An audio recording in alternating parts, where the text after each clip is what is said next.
So I mean, it's pretty fundamental. You never know. Yeah. You really don't. Brian, what about for you? What would what kind of networking do you think is beneficial for them, or do you think networking at this level? Absolutely. I'll just add to what everyone else has said. I did student body government when I was in school. 75% of every job offer I've ever had came from a relationship. I've probably been turned down thousands of times in my career for just shooting stuff over the transom. It's got to be in person. You can't understate how important it is. And with social media now, I'm not sure that everybody likes to do LinkedIn, and that's nice, but it doesn't. It's not the same as going up and talking to people, and it's critical. Nothing like a smile and a handshake, right? Exactly. Yeah. Brian, let me kind of switch gears here really quick. How, from a venture capital standpoint, and I'm going to kind of direct this to you, and I want to hear what Steve is. You see a lot of business plans coming your way. How important is getting a business plan complete? Well, if it's coming from to a venture capital standpoint. If it's coming to a VC or even a well-organized angel network, you really have to have a business plan. Otherwise, that's really the medium by which you'll get evaluated. And so that's not necessarily going to be a report or something. It's usually 99.99% of the time it's just a PowerPoint. It could be 8 pages long or 30, but that's pretty much the medium by which everything, at least in the VC world, is transmitted. Now, obviously, there's other examples, but I think you have to have an idea framed. Otherwise, it's probably not going to get attention by the investors. Steve, did you have a business plan when you started? Well, I hate to be the contrarian up here, but I think if you identify a product or service and then take it to more than just family and friends, actually go to people that might be a consumer of that product or service, that's a much more reliable gauge than family or friends. Your family and friends, it's not that they're being dishonest. They don't want to hurt your feelings a lot of the time, so they'll say, yeah, that's a great idea. But personally, I think the best way to do it, I wasn't able to raise any venture capital. And that's why I owned so much of the company and gave tons of it away to employees and so on over the years. But if I had gotten venture capital into the business, it probably wouldn't have served us well because there wouldn't have been as much commitment. I think the best way to go about it is start small with an idea, hone that into a single location or maybe 2 locations.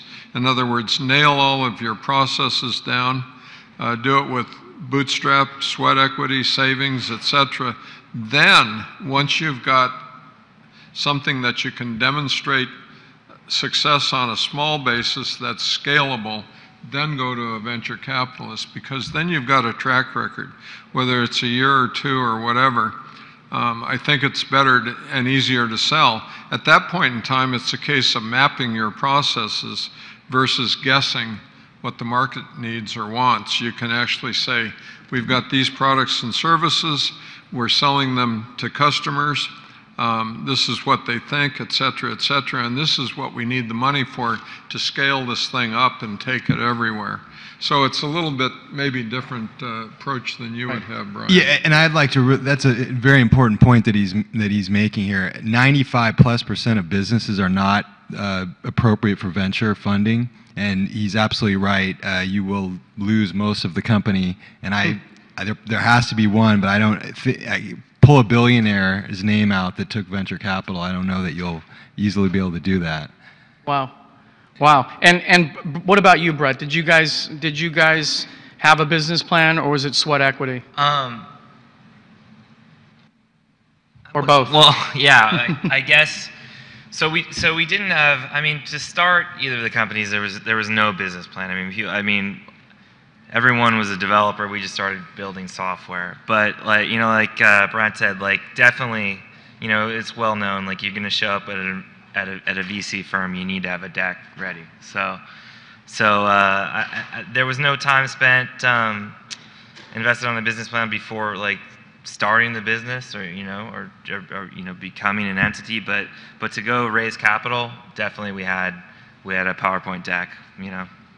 So you guys, you three say get a good story going, then maybe create the plan and go to the funding, if you need it. Well, we were never able to get venture capital, but once we'd been in business about 10 or 12 years, and I believe we were doing about $40 million in business, we went public. And that in itself, your prospectus that you put out to investors is in essence a business plan. So you have to tell them what you're going to use the capital for. It's just a little bit bigger scale than going to a venture capitalist. But the same ideas, correct? It's absolutely the same idea. What about you, Zach? Did you have a business plan, or was it all in your head? You just kept dialing and pitching and dialing and pitching and?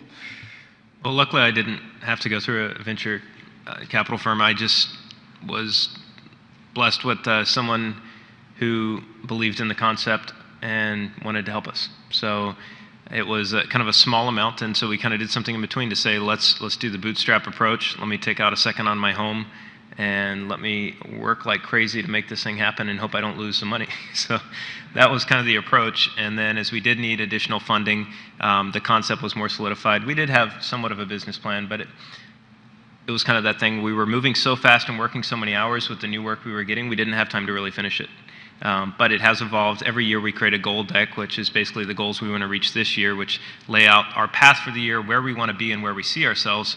And that has been probably more important than our plan. It definitely looks at financials. We have all of our budgets. We have all those elements. But it's more of a vision plan so that each year we know where we're heading as a company and our team's behind that.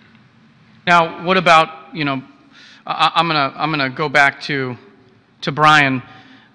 Presentation skills. When you're presenting your deck, when you're presenting your PowerPoint, your plan, how important are presentation skills? Or are you really looking for a great idea that has been executed well? Well, what's usually going to happen first is you're going to submit your deck through some kind of process, so it's going to be pre-screened. So there's usually going to be some kind of an interest on the investor side before you even get there. Otherwise, you probably aren't going to get to present right off the bat. Presentation skills are important, but I think it's the idea, and that's really what we're investing in. If it's an early stage opportunity, it actually varies depending on what type of business and what kind of investor you're talking to. Some value the management team more than others, so it really does depend. But if you tank on your presentation, it's probably not going to help you. Right. But no, Brett, I'm going to switch gears again. You've been through two. What do you feel was the biggest failure for the company? Was there a big failure that said, this is where we learned from it? Let's kind of... I can't say I have any complete failures. I mean, when you get acquired by a pre-revenue venture-funded company, that means something different than getting acquired by a big name, mature company. So I can't say that acquisition was the kind of success I was looking for. So. What about you personally? Have you had? I mean, did you? What would you say is your biggest failure, if my any? biggest failure personally? It's hard to say. I've had ups and downs, but no. I mean, I can't say some sort of abject failure. I mean, it takes. I don't know if anyone's not familiar. Y Combinator funds companies cyclically, so twice a year, and I had failed to get funded by them 2 or 3 times before we actually finally got the funding and moved ahead. So I mean, I plenty of rejection. Yeah. But I'm hesitant to call it total failure. Right. Rejection's just a no. It's closer to a yes. Yeah. That was one more closer to a yes. Steve, let's talk about low points. Do you remember your lowest point in business? Can you kind of tell the story? Yeah. We had just gone public. We were the first company in the world to design a microprocessor controlled telephone system. This was back in the 80s, early 80s, 82, 83. We had sold 3,000 or 4,000 of these systems with 30, 40, 50 phones in them. So there was probably 50 or 100,000 desktops that had these systems on it. There was only one problem. When we got that many systems out there, and each system was a customer, and started really pounding the equipment, it wasn't tested as well, the software, and it didn't work. So I had 3,000 angry customers. At that point in time, we could have just said, well, we quit, and folded the company.